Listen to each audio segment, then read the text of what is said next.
Hello, welcome listeners to another episode of Listen, Learn, and Love, hosted by Richard Osler. Our guest on today's podcast is our friend David Archuleta. Welcome to the podcast, David. Richard, Papa Osler, so good to finally get to chat with you after all these years. Well, it's great to have you here, David, and we're going to go for about 30 minutes. David's got a busy schedule as he's launching a book. I just want to introduce myself real quickly if people aren't familiar with me. I'm a Latter-day Saint. I'm a married father of 6, and about 10 years ago, I was in charge of a congregation of single LDS people, and a few brave men told me about what it's like being gay. And in kind of a rebuke of the spirit, I realized everything I knew about gay people was straight people, and I just sort of reformatted my hard drive and let queer people tell me about being queer. And then as that assignment ended, I just wanted to do everything I could to be an ally to queer Latter-day Saints. And that's what I've been doing about the last 8 years. And David's been a huge influence for me as an ally. My wife and I always have enjoyed your music, David, but I've listened to a lot of what you've shared in your own journey. And it's been so helpful to me to better support queer people in my life. But I reached out to David. He's written a new book called Devout, Losing My Faith to Find Myself. And he's also just embarking on a book tour, and it's coming to Utah. And in the show notes, we'll link to the book. We'll also link to his book event in Salt Lake City for those of you that are in the Mountain West area. It's on February 24th, and there's multiple other cities. But I just want to get we could go 2 different ways. We haven't done any prep, listeners. I've got 3 questions I'd love to ask you, or you could just blow off those questions, David, and share whatever you want to share. But the 3 questions I would love to know your questions, yeah. And you can go any way you want. It's your time to share your story, but I'd love your advice for queer youth. That would be one potential question. I'd love your advice for parents of queer youth. And I'd love you to talk to our queer youth who might be suicidal. That'd be the 3rd question. You've been honest about your journey being suicidal, and I'm so glad you're alive. And just what you'd say to your younger self, or what you'd say to queer youth that are feeling hopeless, or you could address anything else you want to talk about. So I'll turn over to you, David. Yeah, what is the first question again? Just talk to queer youth, queer Christian youth especially. Just what advice would you give to them as they're navigating their future? My experience, I learned that now I've had a complicated relationship with faith over the last few years, but I still feel like the reason I am here today, like why I chose to continue living my life, even if it meant going against what I'd always been Mm-hmm. told I was supposed to be and how to live, it was because of a prayer I had. And I feel like it's the pivotal moment in my book, Devout, is when I I had spent, most of my life praying, asking God to change me and hoping that one day I would have enough faith that he would change me. And in the meantime, every day doing everything I could to have faith, to show it, to gain it, uh, so that I could be good enough for God. And it took finally getting to a very low place of my life and a very dark place. I felt very hopeless. I basically um, had decided to just give up, and I felt like that was the best option I had because I was like, well, I've tried everything else that I know, and I'm still not who I should be. And at least that's what I thought.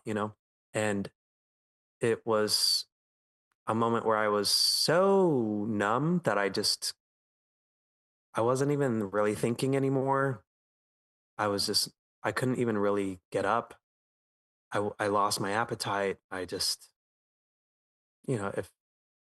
I had to check in with somebody about something, I would just force myself through it and, try to not let anyone in. I didn't want anyone to know what I was dealing with. I thought I'm already enough of an inconvenience.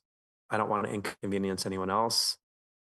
I don't want people to worry about me. I'm kind of now coming, I was just like accepting that I was going to um, just cut things short for myself. And and I was still praying, but at that point I just got so hopeless. I my prayers went from asking for guidance, and I was just like, I don't feel God. I'm like, I took it as, I took my hopelessness and my numbness as, this must be a sign that either God doesn't exist, he's not there, or he must have abandoned me and doesn't care about me and is really disappointed in me, because any glimmer of hope I used to have I don't feel any of it. So this must be a sign that I'm a failure and I am past the point of any hope for me. And even in a salvation standpoint, I looked at it as, this is my sign that there is no hope for me. And I am destined to be evil and to be bad. And so that's why was okay with the decision that I was moving forward with, which was to end my life. Because I thought, like, this is going to bring me the most peace. And this might still give me a chance of being with my family and with God, if there's any more redemption for someone who takes their life over someone who is gay. So it was finally when I just had a moment where that numbness left, and I finally could, like, it's like this pressure on my chest was suddenly gone. It was lifted, and I felt like God. I took it as, there's God again, because I can feel something. And I immediately got on my knees, because that's what I'd always done. Like, whenever I needed help or I was desperate, I would get on my knees and I would pray. And so I did. And that's when I just said, God, please, if you're there, um, please, I'm so exhausted and I'm so tired and um, I don't know what more I can do at this point. I've done everything I was told to do, and anything else I've tried, to be um, clean and to be pure and to be um, acceptable and to have enough to show my faith in God that I had. And that's when I was just like, please, if you are there, because I was questioning if God was even there, at that point. And I was just like, if you're there, please just change me, because I'm so tired of being this way. And that's when God just said, like, um,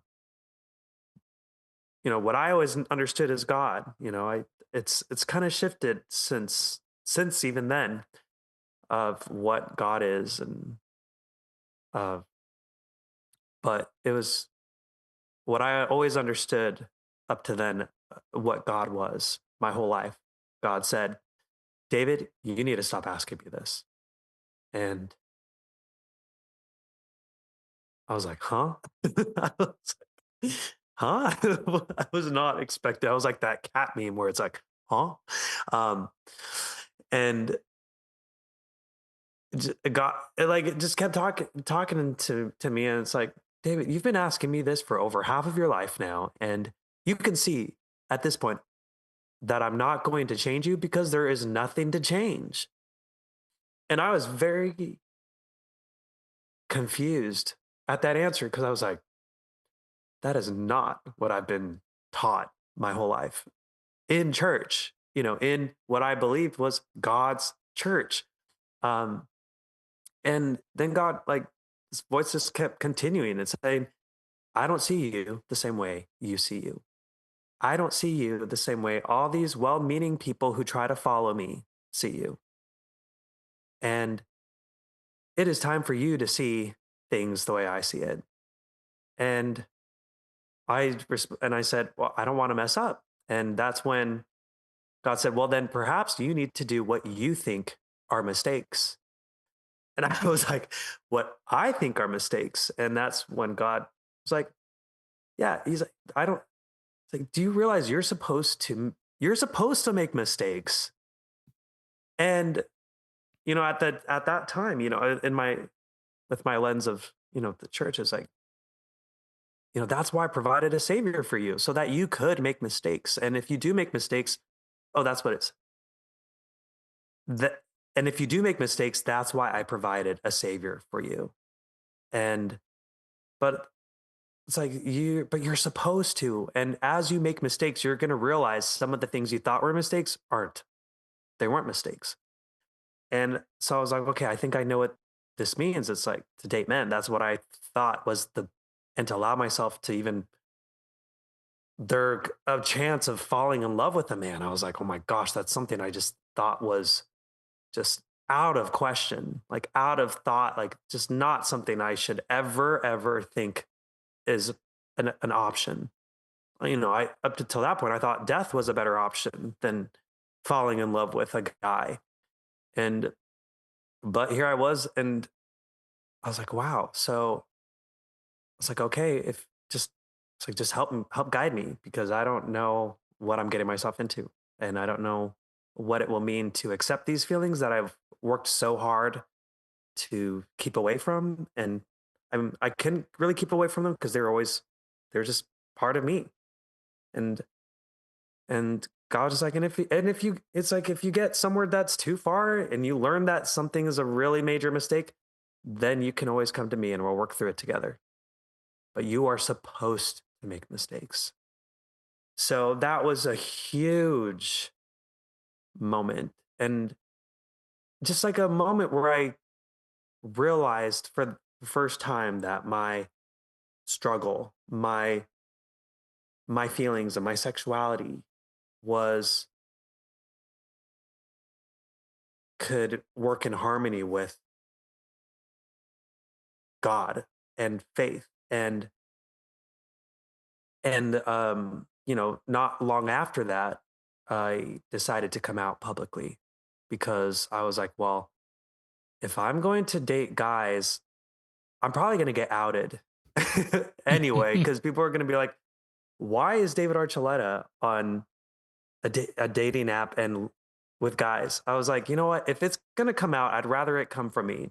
Good. And the night before, I think the night before this, I came out, I had a conversation with my mom, and my mom, it's a pretty, I feel like it's an infamous part of my story now. If people have been following my journey, where I told my mom, like, Mom, just so you know, I'm going to start dating guys. And my mom's, this is all in the book as well. Good. But I said, my mom responded saying, honey, I love you, but I love God more. I can't accept this about you. And she went on to testify to me. She's like, I testify to you that God's plan is for you to marry a woman and to have a family and to have a temple marriage. And that is his only plan of happiness. She's like, I can't accept this. And I just, I was like, you know what, Mom? I was like, I believed all of that up until a week ago, too. And I almost took my life because of it. Mm. And I said, um, and I said, I was like, Mom, I was like, I said, I was this close to taking my own life up until a few days ago. And I said, this is what God said to me. I don't need you to accept what I'm doing. I understand what your beliefs are, but I don't need you to accept me. I just need you to respect that I'm making the best decision for me right now. And that I'm like, this is all new for me too. I don't know what I'm getting myself into. I don't know what the gay dating world is like. So all I want, Mom, is for you to be willing to learn alongside me and walk along with me on this journey. And she hesitantly said, okay. I think it really shocked her that I was that I almost went through with taking my life. And I think that's why it's such an important part to share, because I feel like it's not something people always take seriously until I think helping realize that that's where a lot of queer individuals get to. They get to that point, and a lot of them do take their lives. And because they had the same um, structure of beliefs in their mind that I did, uh, of thinking, well, this is a better option than coming out, you know? So, um, and then, the following day I was doing, I was pulling weeds in my yard, and there was someone I was talking to there in an interview where they were saying like, oh, like, they're like, how interesting that you were like grounding yourself. Like, she was saying, she's like, sometimes she's like, you were like pulling weeds. It's like you went out and touched grass. And I was like, usually that's like an insult to like go out and touch grass. She's like, but you were literally touching grass or at least weeds, and you were grounded, like you were with earth, that you're outside when you had that moment where then suddenly God came to you again. Because I talk about that in the book as well. And she had read the book early. And that's when God came to me again and was like, David, I trust you, right? And up until that point, I was always kind of like, I don't think God trusts me entirely because of what I am. But at this point, I was like, I just answered, I was like, yeah, I know you trust me. And that's when God said, Go and share what you're going through right now." And I was like, okay. And I was literally listening to the Saints channel at the time. I I was listening to while I was pulling weeds, I was listening to I think it was it called the Mormon channel at the time? I don't know. But Mormon channel that was then the Saints channel. And it was playing a talk from Richard G. Scott. And Richard G. Scott was talking about near the end. It was like it was just kind of in the background, but then there was a part that really stuck out to me where Richard G. Scott was saying, um, perhaps like he suddenly like shifted what he was even talking about, and he said, "Perhaps you have." Gosh, I wish I had I had written it down, but I'm trying to just recall what he was saying. Basically, like perhaps you have felt a need to stay away from people who are different from you. Like perhaps they smoke, or they don't use the same language as you do, or they don't have the same beliefs as you. And so you feel like you should refrain to keep yourself, preserve yourself. And then Elder Scott said, I would encourage you to reach out to people who are different than you, even if they don't have the same beliefs. They may not have the same lifestyle as you. And that, once he said that, that's when I felt God say, share what you're going through right now. And so I did. I took a picture of me. I was like, what picture should I use? I'm like, I'll just take one now because this is a very raw, vulnerable, exposed moment.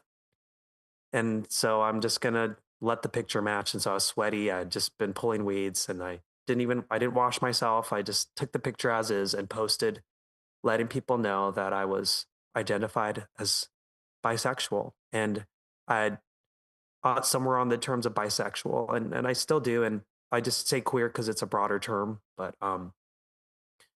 it's like I'm mostly attracted to men, and every once in a while, women I'm still attracted to, but it's just easier for me and more naturally attracted to men. And I've learned the beauty behind it. So, uh, yeah. So you had asked, what would I say to parents? I think I would just, my mom at first said, "Honey, I love you, but I love God more. I can't accept you." And then a year later, I was still trying to participate in the church, and it just got too much for me. I think it still works. I see people like Charlie Bird, who he still goes to church with his husband, and they've been willing to fight that fight and to wrestle to show people that they can still participate in the church. They can still have their beliefs and be a happy couple who follow everything that they're told. There's one thing, the hang up, or the, in the church policies say that gay marriage isn't okay, but yeah, I think Charlie's trying to challenge that narrative. And but for me, I was just like, you know what, this is too much for me. I've been kind of like propped up as a poster child for most of my life at that point, and I needed to just go somewhere where I could not constantly be ridiculed, be judged, and kind of viewed as, well, just wait till David Archuleta makes a move, a wrong move, and messes up and he falls, because that's what gay people deserve. They're living in sin, and so they deserve to fail and be miserable and prove our point that you can't be happy and out.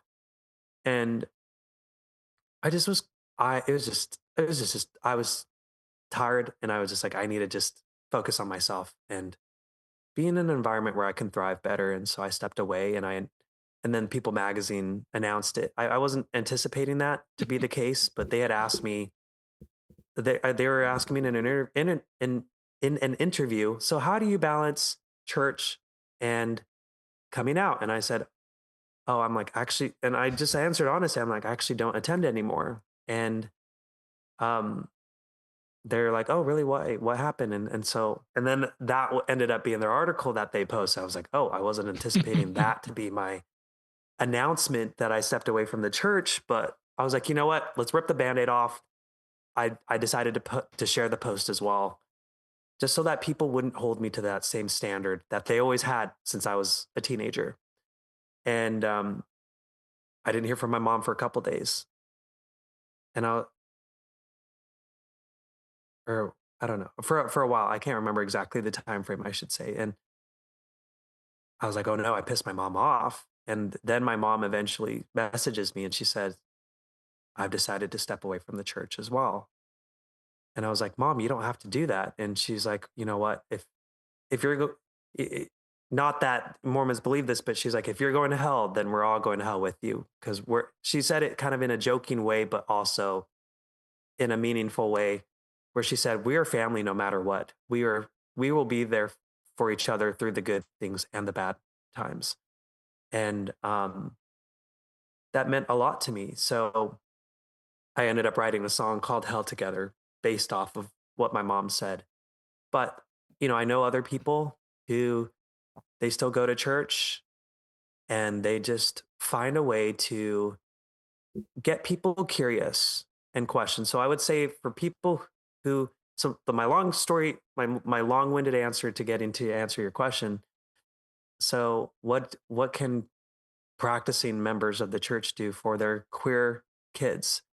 And I would just say I I would say it's uncomfortable. It was very uncomfortable for me to come out. It was very uncomfortable for me to have all these conversations. Yeah. But I've seen how effective they are and how life-changing they can be, not for myself, but for other people, because it encourages them to be able to have room to, and permission. They feel like they get permission to do the same thing when they hear someone else validating their experience.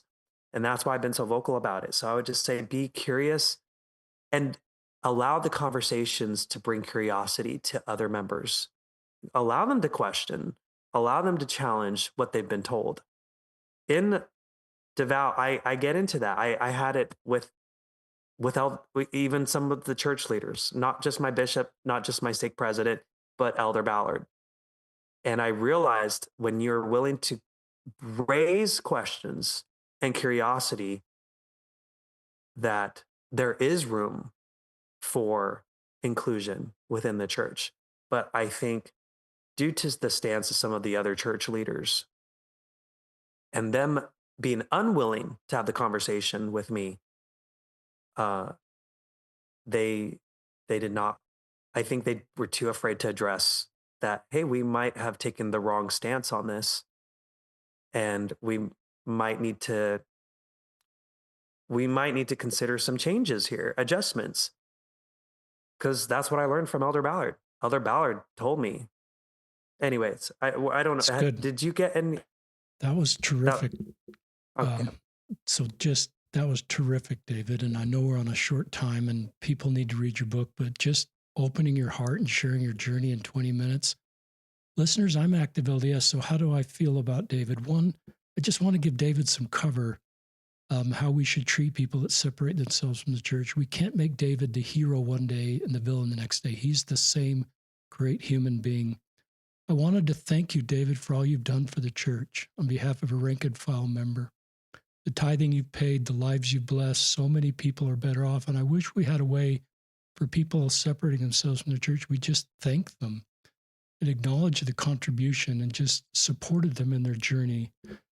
One of my gay friends sort of talked about a feeling like I'm locked out of the house. I'm on the porch looking in and I'm trying to make it work in a straight marriage. And you did that. You were engaged to 3 women and you didn't have the key to open the doors. You're sharing with us. And I think we need to acknowledge that, listeners. And then you found your way forward in a positive, healthy way. And I sometimes feel like then we pull the blinds down on the house and we don't want to engage with you anymore. And I hope we just love people like David. I hope we treat people leaving the church, listeners, as kind as we treat people considering joining our church. And we just love people like David. I hope we love people like David, not because our love will bring them back, but just because they deserve to be loved. Our job is to walk with people. I've always invited my queer friends. They've got to write their story like David has so eloquently done. And our job is to not judge. Our job is to love and just say, David, I'll walk with you. And you're doing such a great job of that. Also, like a prior podcast guest that he's a doc, and he talked about pain.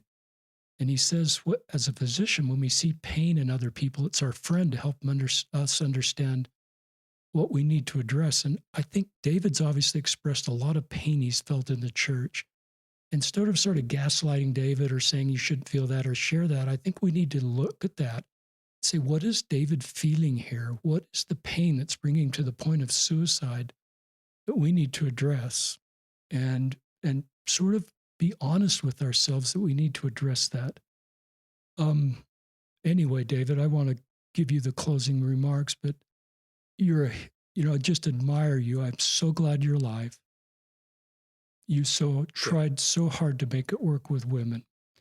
You've done so much for our church, and now you're authentically living your life. And personal revelation. It's not my job to judge your personal revelation. You've worked so hard with God to figure out your way forward, and I just celebrate in your way forward, and you're living your authentic self, and I'm just so glad you're alive, and you're sharing your story in Devout through the gifts that God's given you of music, doing these book doors. And I pray that you'll just be sustained because you are saving lives, David. Thank you. And I'd love to just give you Thank you anything so you'd much. like to share in closing. Well, I just want to say first off, thank you for your support, your outreach because when I came out, I was still very active still in the church. And I didn't have a lot of resources of where are people who are like me? Like I didn't see it. I feel like it was very underrepresented. And my friend Charlie Bird was the only person I knew. And I discuss him in my memoir as well because one of my friends, who's also still a member of the church, gifted me his book, and I was offended. I was like, "Why are you gifting me this book?" I wasn't at terms with myself, and so she said, "Well, regardless, it's about him coming out, but it's an inspiring story, not just because he came out." And she's like, "I really feel like you should read it." And I received it. I stubbornly, like rebellious, like in rebellion and protest, did not touch it for a while. I feel like a couple weeks or something, but I eventually picked it up and felt seen, and it to see that someone could embrace their faith and embrace their identity as gay, as Charlie did. I was like, there's room for people like me to even be, to exist. And I so I feel like when you're within the church and trying to, fit the mold, you don't have any exposure to those kinds of stories. And when I came out, I saw your comments of support and that you were a practicing member of the church and like a bishop. Were you a bishop? Yeah. Yeah. Good memory. And so I was like, oh my goodness. I was like, what? I was like, I didn't know this existed in the church. I was like, I didn't know there were such people. Like I felt like it was always so covered by and so thank you for helping people like me feel seen and feel heard and that we belong that we deserve to be heard. It's meant so much to me. That's why I came across your message. I was like, absolutely. And I know that we were short on time and I spent most of the time talking, but I would love to talk again with you and follow up once the book is out. I would love to hear your thoughts and just Good. and keep this conversation going because this is probably the biggest reason why I wanted to write my memoir was to hopefully just find space within the church and the community that I grew up with and have loved so much and have shaped me and given me the perspective that I have and to to be compassionate and to be open minded and to listen and to pay attention to the voice within and those are all things that I was raised on and so I want to I want to help anyone else who was like me just like you have been doing. You've been helping so many people in this kind of situation that I've been talking about. um so yeah, I just want to say that that's yeah, thank you. And I would love to come back and Let's do that. have a second conversation with you Let's do sometime. that. Good luck on the book tour. You're a good man, David. Thanks for making time for our listeners. And on behalf of our listeners, we love you, David, and grateful you're live and all the contributions. And there's a lot of people who'd love to jump out of their microphones, just give you a hug. So this is David Archuleta and Richard Ostler signing off another episode of Listen, Learn, and Love.